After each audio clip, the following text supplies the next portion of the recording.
presented by Seat77.com. As always, Dave Dabbah is coming to you live from the Super Plus Seat 77 broadcast studio in the heart of Silicon Valley. Now, Dave Dabbah. North America, thanks for tuning in to the Dave Dabbah Big Show. And now for a quick rundown of the world of sports. Coming up on today's Dave Dabbah Big Show, I've got the Deepwater Horizon revenge that Tommy Brady is about to unleash on the rest of your National Football League. I've got coverage of the new Nutty Professor's offense, which is more predictable than a Jean-Claude Van Damme movie being bad. And I've got my Week 5 National Football League picks. But today, we begin with Colin Kaepernick, or as the NFL brass wants you to think, the sole reason the National Football League ratings have dipped. Seriously? The NFL wants you to think ratings are down because players are taking a stand against social injustice in North America? Hey, Roger, let me tell you right now why your ratings are down.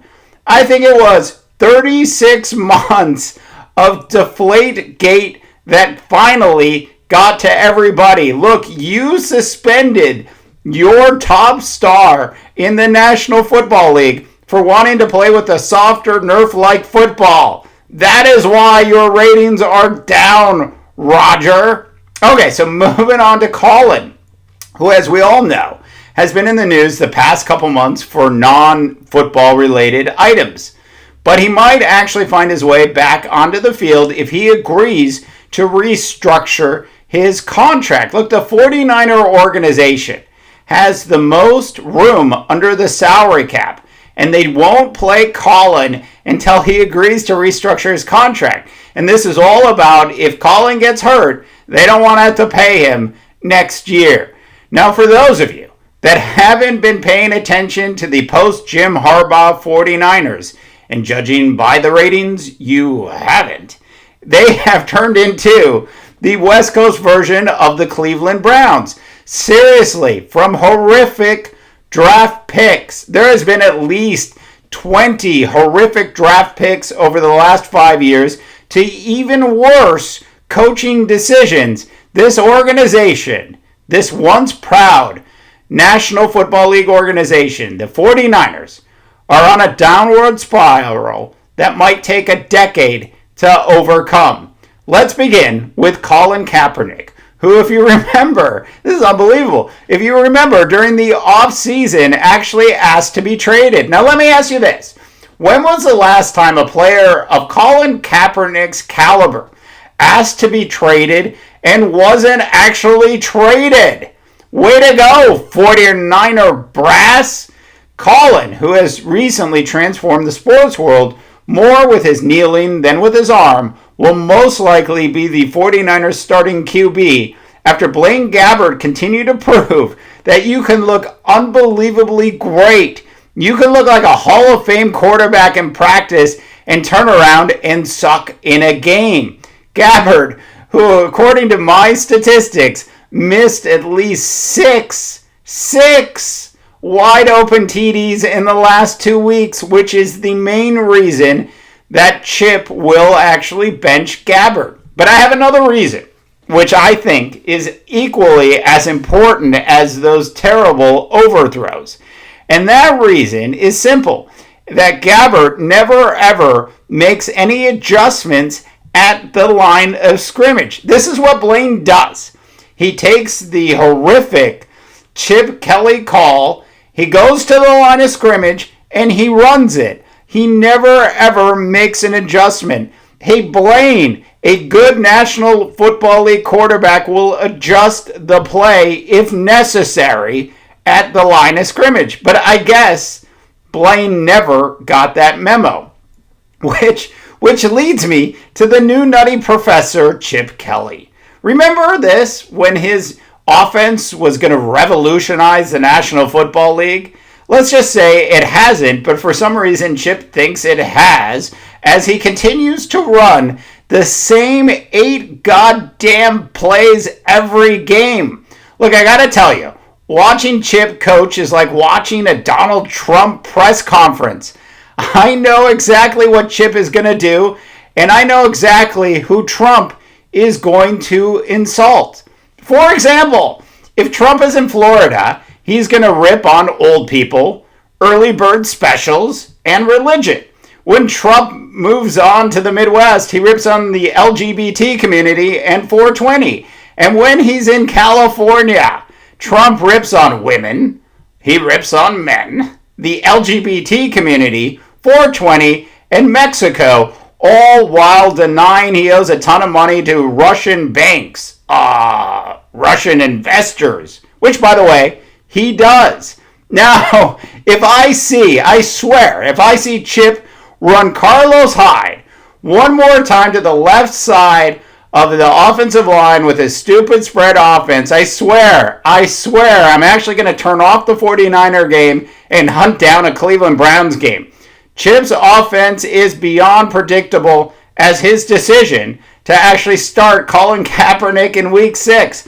The 49ers, who are 1-4, have officially lost their season. And look, I told everybody that would listen. If I saw you in an elevator, I'd tell you. I'd say Week 6, Kaepernick starts, and it will be 2 weeks too late, and the 49er season will be lost, and it's because Chip Kelly is stubborn, and he didn't make the decision to bench Gabbert soon enough. Now look, even if Cap plays great for 7 weeks, which he won't, but even if he does, it won't be enough for the 49ers to actually make a playoff run.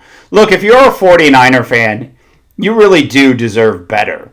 But I guess this is what you get when you have a ton of salary cap room and an owner who would rather talk about his greatness and turn a huge profit than actually put a winning product on the field. All right, coming up on the Dave Dabbah Big Show, I've got Tommy Brady's Godfather-like revenge, which he's about to unleash on the National Football League, and my Week 5 National Football League picks, all of that and more coming up on today's Dave Dabbah Big Show. And now, North America, it's time to get down and dirty for some hard-hitting, concussion-causing coverage of the National Football League. The sport that Dave is so passionate about that he hasn't missed a single play of a Minnesota Viking game for the past 16 years. Presented by Seat77.com. And now, back to the Dave Dabbah Big Show. All right, are you ready to talk about the National Football League? It is week number 5. We are going to cover Tommy Brady's Deepwater Horizon revenge of the National Football League a little bit later.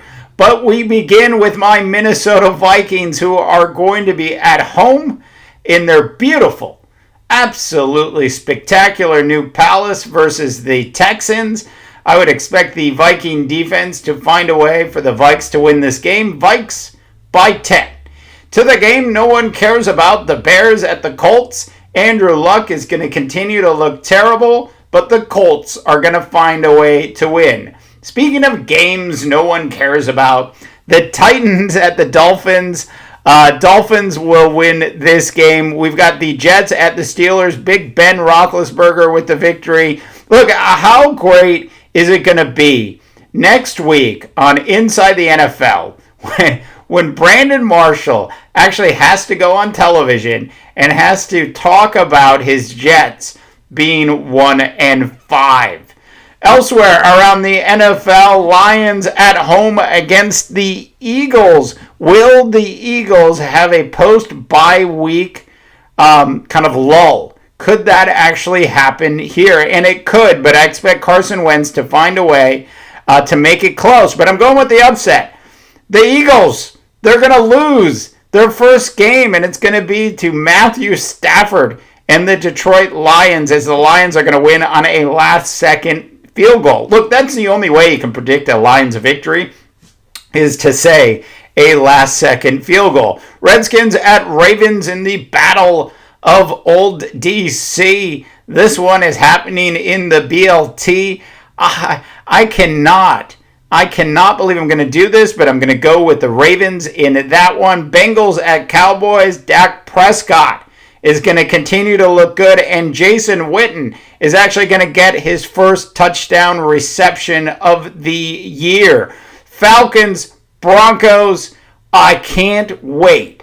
I cannot wait to watch this game. This unbelievable Matty Ice Ryan offense against this fantastic Bronco defense. I mean, what more could you be looking for? Look, this is too bad they don't have like the flex schedule for the NFL early in the season, because this should be the Sunday night football game we are all treated to. Broncos are going to find a way to win, and it will be in a late interception brought back for a touchdown by Aqib Talib. Chargers at Raiders. Raiders with the victory by a touchdown. On Sunday Night Football, you've got your New York Football Giants versus the Packers. Will the real Aaron Rodgers please stand up? Will the real Aaron Rodgers please stand up? You are my starting fantasy football quarterback this week, and I would expect the Packers to win this game. Bills at Rams. This Ram defense, I can't even believe we are in the Case Keenum, whatever his name era is. But I think the Rams, after this week, this is unbelievable. They're going to be 4-1 because they're going to beat the Bills at home. That Ram defense is playing well. And the second to last game we're going to cover is the Buccaneers at the Panthers on Monday Night Football. Panthers are going to get back on the winning side of the fence. Cam Newton's going to be out in this game. Out of retirement comes Derek Anderson, who's been in the league so long. He's been in the league so long that bottles of beer didn't exist when he threw his first touchdown pass in the NFL. Everything was in cans back then, in the black and white era that Derek Anderson is from. And lastly today, Tom Brady. The sweet, sweet, sweet, sweet, sweet sound of revenge is coming his way. We said this last week, but wouldn't it be great to watch Roger Goodell hand Tom Brady the Super Bowl trophy? I want to put a rest to Deflategate right now. It is officially over, but I will say this. It was the most ridiculous 36 months that I've ever seen in a witch hunt in the National Football League, and I think Tom Brady is going to unleash some sort of revenge that we haven't seen like since the last couple episodes of The Sopranos. Look, Brady is pissed off, and they have poked the bear, and the first victim will be the Cleveland Browns this Sunday, as Brady's going to throw for like 400 yards and 4 touchdowns. All right, North America, thank you, seriously, thank you so much for all of your support. The show has been blowing up. We're on YouTube, we're on Facebook, we're on Twitter, we're on the SoundCloud, we're on Spreaker. Our big iTunes channel doing extremely well. And of course, we got picked up by iHeartRadio.